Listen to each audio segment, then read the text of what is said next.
नमस्कार बच्चों, YouTube channel शिक्षालय में आप सभी का स्वागत है। मेरा नाम है रेनू यादव।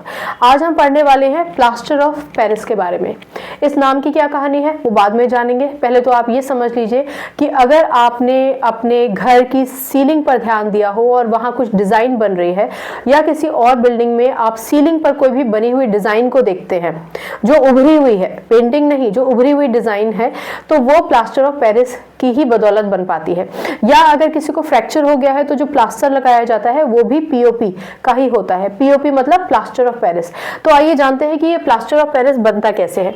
देखिए, एक केमिकल कंपाउंड है हमारे पास CaSO4.2H2O। ये क्या है? Calcium sulphate. आप इसको किस तरीके से पढ़ेंगे? कैल्शियम सल्फेट, और क्योंकि इसमें दो वाटर मॉलिक्यूल हैं इसलिए डाइहाइड्रेट। ठीक, अब यहाँ पर एक छोटा सा पॉज दीजिए और याद कीजिए, इससे थोड़ी देर पहले हमने जो लेक्चर लिया था वहाँ हमने ये बात की थी कि अगर किसी भी केमिकल कंपाउंड के साथ वाटर मॉलिक्यूल केमिकली जुड़े होते हैं तो उन वाटर मॉलिक्यूल्स को हम कहते हैं वाटर ऑफ क्रिस्टलाइजेशन। तो यानी CaSO4 के पास अगर दो वाटर ऑफ क्रिस्टलाइजेशन हो जाते हैं तो ये particular compound calcium sulphate dihydrate कहलाया जाता है। कैल्शियम सल्फेट डाइहाइड्रेट को ही हम जिप्सम कहते हैं। ठीक है, एक छोटा सा पॉज लीजिए। जिप्सम एक ऐसा केमिकल कंपाउंड है जो सबसे पहले पेरिस में पाया गया था, और ये पाया गया कि अगर जिप्सम को हम एक पर्टिकुलर टेम्परेचर में हीट करते हैं तो ये एक और कंपाउंड देता है, जिस कंपाउंड को हम डिफरेंट तरीके से यूटिलाइज कर सकते हैं। क्योंकि जिप्सम सबसे पहले पेरिस में पाया गया और जिप्सम की बदौलत हमें ये कंपाउंड मिला, इसलिए इसका नाम हो गया plaster of Paris. Initially plaster of Paris को कंस्ट्रक्शन वर्क में बहुत ज़्यादा इस्तेमाल किया जाता था। धीरे धीरे इसका इस्तेमाल बहुत और जगहों में भी किया जाने लगा है, जो हम नेक्स्ट लेक्चर में पढ़ेंगे। हम बात कर रहे थे कि हमारे पास ये जो कैल्शियम सल्फेट डाइहाइड्रेट है इसको हम जिप्सम कहते हैं। जब आप इसको हीट करते हैं तो हीट करेंगे आप 100 डिग्री C पर, और एक किल्न में आप इसको हीट करेंगे। किल्न मतलब KILN। ये शब्द आप पढ़ेंगे तो आप समझ जाइएगा कि ये बहुत ही बड़ी भट्टी होती है। भट्टी जानते हैं ना? तो ये बहुत बड़ी जो भट्टी होती है उसमें जिप्सम को डाल देते हैं और 100 डिग्री C, 100 डिग्री C का मतलब हुआ 373 केल्विन। इतना टेम्परेचर ही देना है, इससे ऊपर नहीं देना है। आगे पढ़ेंगे कि क्यों नहीं देना है। 100 डिग्री टेम्परेचर जब आप देंगे तो 1.5 मॉलिक्यूल वाटर का रिमूव हो जाएगा, सिर्फ आधा मॉलिक्यूल पानी का रह जाएगा। यानी वो कैल्शियम सल्फेट जिसके पास अभी 2 वाटर मॉलिक्यूल थे, अब उस कैल्शियम सल्फेट के पास जब आधा वाटर मॉलिक्यूल रह जाएगा तो ये बन जाएगा POP। ठीक है ना? आप इसको किस तरीके से लिखेंगे? आप इसको लिखेंगे कैल्शियम सल्फेट हेमीहाइड्रेट। हेमीहाइड्रेट आपने देखा है ना कि जब कभी भी आप एक सर्कल की बात करते हैं तो इसको हेमी बोलते हैं ना, हेमीस्फीयर। तो आधा मतलब हेमी। ठीक, या फिर आप इसको लिख सकते हैं कैल्शियम सल्फेट हाफ हाइड्रेट।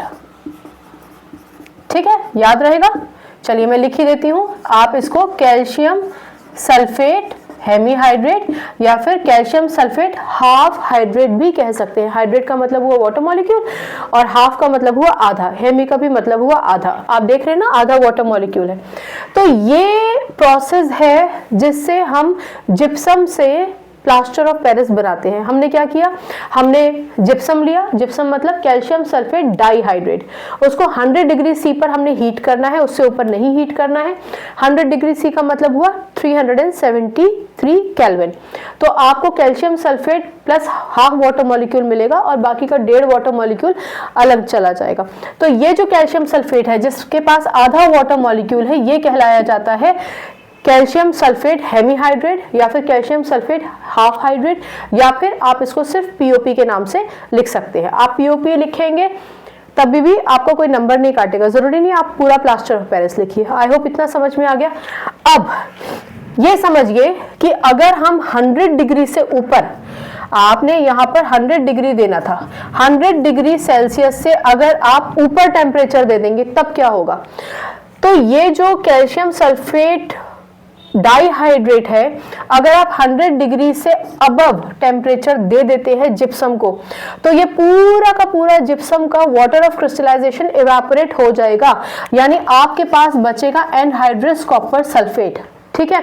ये anhydrous copper sulphate basically burn plaster भी कहलाया जाता है, बर्न प्लास्टर, ठीक है, या फिर आप इसको पढ़ेंगे dead burn plaster, dead burn plaster. अब ये डेड क्यों कहलाया जाता है? क्योंकि ये कॉपर सल्फेट में अब आप कितना भी पानी मिला दीजिए कोई फर्क नहीं पड़ेगा। आप इस कॉपर सल्फेट में कितना भी पानी मिला दीजिए, अब आप उसको मोल्ड करके कोई डिजाइन नहीं बना सकते हैं, हमारे किसी काम का नहीं रह गया, डेड हो गया वो। इसलिए दोबारा से सुन लीजिए, जिप्सम को 100 डिग्री सेल्सियस तक ही आप हीट करेंगे, यानी कि 373 केल्विन तक ही अगर आप इसको हीट करेंगे। अगर आप ऐसा नहीं करेंगे तो जितना भी कैल्शियम सल्फेट डाइहाइड्रेट था उसमें से दोनों वाटर मॉलिक्यूल एवापोरेट हो जाएंगे, जिसकी वजह से आपको एनहाइड्रस, ये एनहाइड्रस हो गया ना, विदाउट वाटर मॉलिक्यूल का क्या मतलब हुआ? एनहाइड्रस, एनहाइड्रस कैल्शियम सल्फेट मिल जाएगा। एनहाइड्रस कैल्शियम सल्फेट एक डेड बर्न प्लास्टर होता है। रीजन क्यों हम इसको डेड बर्न प्लास्टर कहते हैं? क्योंकि अब आप इसमें कितना भी पानी मिला दीजिए ये काम नहीं करेगा, इसको आप मोल्ड करके इससे कोई डिजाइन नहीं बना सकते हैं। इतना समझ में आया? बहुत बढ़िया। ये प्लास्टर ऑफ पेरिस की कहानी है, लेकिन इसमें एक और सबसे इंपॉर्टेंट बात है जो आपको जानना बहुत ज्यादा जरूरी है, ठीक है। हालांकि इस इक्वेशन को आप लिखेंगे तो कोई नहीं आपके नंबर काटने वाला, ठीक है, पर केमिस्ट्री पढ़ रहे हो तो पूरा कॉन्सेप्ट क्लियर होना चाहिए, ये नहीं कि ऊपर ऊपर का ज्ञान आपको हो जाए और आप बाकी सब बातें भूल जाए, ठीक है। चलिए, तो क्या इंपॉर्टेंट है अब जानने वाली बात? देखो, मैंने अभी आपसे कहा कि कैल्शियम सल्फेट डाइहाइड्रेट था और यहां पर हमें CaSO4.12H2O मिला। देखो, केमिस्ट्री में ना हाफ H2O जैसी कोई चीज नहीं होती है, मतलब ये तो रिप्रेजेंटेशन किया गया है। अगर आप CaSO4.12H2O लिखकर आएंगे तो कोई नंबर नहीं आपके काट लेगा, लेकिन केमिस्ट्री के लैंग्वेज में हाफ इस तरीके से नहीं शो कर सकते। तो अल्टीमेटली आप कैसे शो करेंगे, या अगर आपको ये इक्वेशन मिल जाए जो मैं अब लिखने जा रही हूँ तो आप कंफ्यूज मत होइए। तो हम कैसे दिखाते हैं इस पूरे इक्वेशन को? हम 2CaSO4.2H2O, ये तो आप समझ ही गए जिप्सम है, इसको हमने हीट किया वही 100 डिग्री सी पर, 100 डिग्री सी या फिर 373 केल्विन, दोनों रिप्रेजेंटेशन ठीक है। और प्रोडक्ट बनाएंगे CaSO4.H2O प्लस 3H2O। देखो यहाँ पर 2 और 2 4 वाटर मॉलिक्यूल थे, 2CaSO4.H2O और 3H2O। अब ये बात समझिए, बहुत ध्यान से सुनिए, इसको बहुत इंपॉर्टेंट है ये, क्योंकि अगर ये मिल जाएगा ना तो ये भी POP ही है। अब ये समझ लीजिए कि ये POP कैसे है, बस इतना समझ लीजिए, छोटा सा लेक्चर है। देखो, हमने क्या कहा कि कैल्शियम सल्फेट के पास आधा मॉलिक्यूल वाटर का अगर होगा तो आप इसको POP कहेंगे, ठीक है। अब यहाँ पे हमने क्या किया, ये एक फॉर्मूला यूनिट था, मैंने क्या किया 2 फॉर्मूला यूनिट ले लिए, यानी CaSO4 और CaSO4 हो गया ना, 2CaSO4.H2O। इसका क्या मतलब हुआ? इसका मतलब हुआ ये CaSO4 को हाफ H2O मिलेगा और ये CaSO4 को भी हाफ H2O मिलेगा। कुल मिलाकर मिल तो दोनों को आधा आधा ही रहा है वाटर मॉलिक्यूल, लेकिन हमने हाफ H2O शो नहीं किया है। तो अगर आप POP इस तरीके से लिखेंगे तो वो भी ठीक है, नहीं तो कायदे में सही तरीका ये लिखने का होता है, क्योंकि आप हाफ H2O करके केमिकली दिखा नहीं सकते, ये एक कॉन्सेप्ट आपकी किताब में बताया गया है।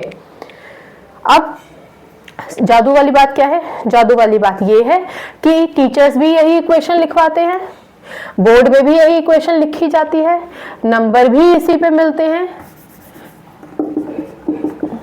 ऐसा नहीं है कि इसको कोई डिस्कार्ड कर देगा, नहीं डिस्कार्ड कर सकते, पर आपको ये पता होना चाहिए कि सही तरीका ये है लिखने का। आप अगर ऐसे लिखकर आएंगे तो वो भी यही बता रहे हैं, बस आप हाफ लिखने से बच जाएंगे। तो अगर आप POP भविष्य में ये पढ़ते हैं तो आप समझ जाइए कि ये ठीक है, ठीक है ना। ये बस एक जनरल बात थी जो मुझे आपको बतानी थी। तो आई होप ये छोटा सा लेक्चर आपको समझ में आया होगा। अगले लेक्चर में हम ये जानेंगे कि POP के यूजेस क्या क्या होते हैं, ठीक है। आई होप आपको केमिस्ट्री समझ में आ रहा होगा और अगर नहीं समझ में आ रहा तो कृपया सवाल पूछिए, सवाल पूछेंगे तो उसका निवारण भी होगा, पूछेंगे नहीं तो मुझे पता भी नहीं चलेगा कि आपको डाउट क्या है। क्योंकि हर टीचर अपनी तरफ से कोशिश ये करते हैं, मेरे अलावा बाकी सब टीचर्स भी कोशिश ये करते हैं कि ये भरपूर कंटेंट, कंप्लीट कंटेंट बच्चों को दे दे और जो छोटी मोटी चीज़ें और ज़रूरी हो वो भी बता दे। उसके बावजूद भी अगर बच्चों को कोई डाउट है, छोटा या बड़ा, तो पूछिए, आप पूछेंगे तो टीचर उसको क्लैरिफाई करेंगे, ठीक है ना। चलिए, केमिस्ट्री से अपनी केमिस्ट्री अच्छी बनाइए, शिक्षा ले आइए। अगली बार मिलने तक अपना ख्याल रखिए, खुश रहिए, अच्छा सोचिए, ऊंचा सोचिए। आप जो सोचेंगे ईश्वर ने चाहा तो वो जरूर आपको मिलेगा, मिलेगा ही मिलेगा। अगर वो आपके लिए अच्छा है तो ईश्वर आपको जरूर देंगे। आज इतना ही और फिर मिलते हैं। नमस्कार।